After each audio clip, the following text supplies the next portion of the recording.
It's nice to see everyone, and I'm happy to be here. Um, I'm Pat Gest, Patricia Gest to some people, and Pat Gest to most, and it's been a wonderful trip to be with you. In 1976, I moved to Salem to take a job with the Oregon School Employees Association as a field rep.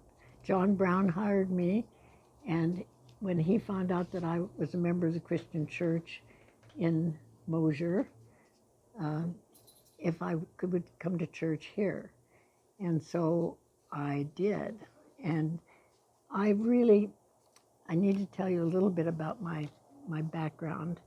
I spent 20 years as a minister's wife, lay minister's wife in Mosier, Oregon. And in Mosier, we had about 300 people in the town. Probably the church would hold 100 at the most, and we usually had about 30 come to church. And we even had an outhouse. We didn't have any bathroom. The church was really a darling church, but the bathroom thing really fascinated my children. They weren't used to that. So anyway, at the church in Mosier, I had been the Sunday school superintendent, teaching the Sunday school, vacation Bible school, Bible study. Oh, and I was a choir director. We had six people in the choir, and the thing that really saved us was that we had a wonderful pianist. That pianist could play, and so she just drowned us out, and that was all good. So I was the pastor's wife and did the things that pastor's wives do, I think. Just kind of played it by ear. But we really loved the time that we had with the people in Mosier. But I had that in addition to 2 sets of twin girls and a son. And at one time there were 4 and under, all of them. So there were 5 of them, 4 and under. So in addition to that, as soon as my children started to school, I also went to work for the Hood River County School District. So, and kept a 7-bedroom house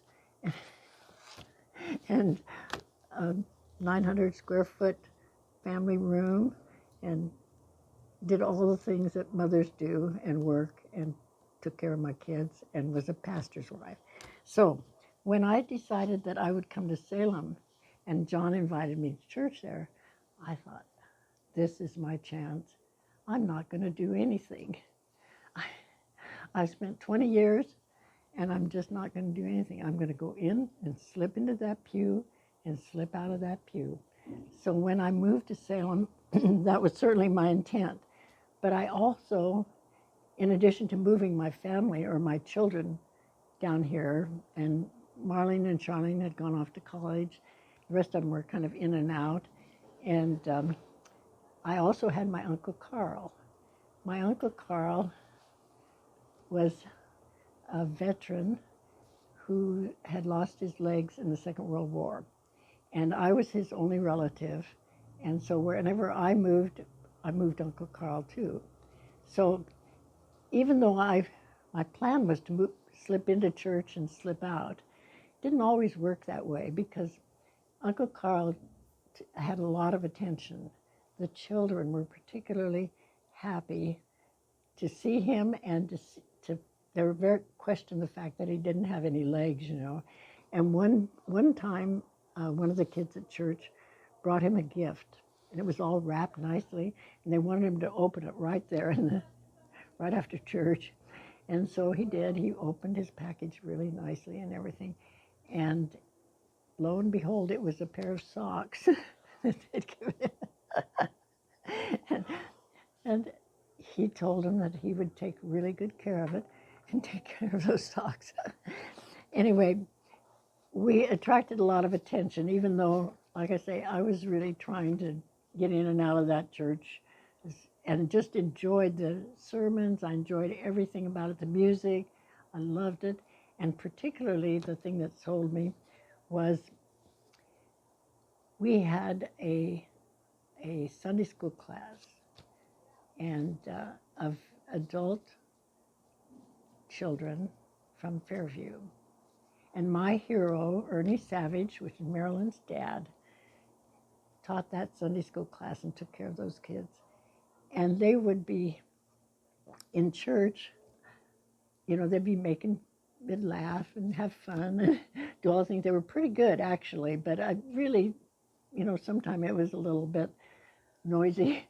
But I just thought, this is a church that will welcome everyone. And so it just totally sold me on the fact that I wanted to be part of the church. But I didn't want to work. That was part of the deal. I didn't want a job. My Uncle Carl passed away shortly thereafter. And we did have the opportunity to give to the window with Christ and the children. And so we have that memory of my Uncle Carl all the time. About the time that I was here, about a year or so, everybody started getting excited about buying a building. There was an empty grocery store, and it had been sitting there empty for quite some time, and we needed that lot. I know that was the reason we wanted the building, but we really wanted that parking lot because we needed it so desperately. So everybody was really excited about raising a wad of money, I'll tell you. And so John Brown came to me and said, would you help? You know, he was on some committee or something and wanted to know if I'd help do something. And I said, okay. And I thought maybe it wouldn't be too much and I could manage. He said, you know, you've got to put on a banquet for 300 or 400 people. And we don't have space for it here, so we got to find a place to have this banquet. And it was a kind of a celebration banquet because we had raised the money. So we took he told me, don't worry, you're going to have lots of help. And I thought, that's a laugh. I don't even know people here. I haven't put myself out one bit. And so I don't know anybody to ask. And he said, never fear, people will help. So before you know it, we had a place, we had a school, we had a cook from a cafeteria who could put on a beautiful dinner for us. And people volunteered and did the tables and did everything that needed to be done at that banquet. And we had a fabulous time. It was really by the grace of God, and certainly not by me. But we did pull it off, God and I, and many, many others. That really did something for me. It made me feel a really part of the church, of which I hadn't before. I had loved the church. I loved the things in it and everything, but I was holding back. And if you understand that my job took me all over the state, every day and night we were working. And so it's kind of understandable that I might have not been able to volunteer. But anyway, I totally felt different. It was so wonderful. I finally felt a part of the church. And so I'm the one that was really blessed. And for the first time, it was just fun to do the stuff that I began to do. And so through the years, you know, I've been an elder, I've been a deacon, I've been chair, I was the treasurer of the church, and taught Sunday school. Never sang in the choir though. Which I was a membership chair and a Sunday school teacher, and did Bible study, member of the prayer group that met every Tuesday night, and just all kinds of wonderful things. And so it made me feel so part of, so loved and so cared for. Anyway, personally, this church has helped me through the deaths of two of my daughters. my children's marriages, divorces, illnesses, baby dedications, baptisms, and so much more. It's just so much more. I've just been filled with the love that I've felt from this church.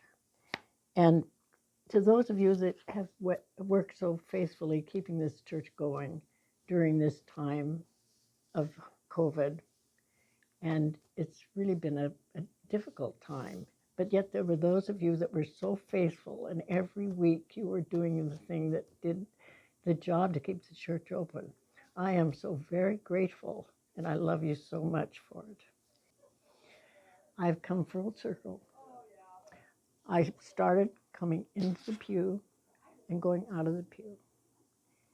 And I'm still going into the pew and going out of the pew. But now it's to hugs and kisses and hellos and good wishes and prayers and all the good things. So I love you so much, First Christian Church of Salem, Oregon, and you have loved me back.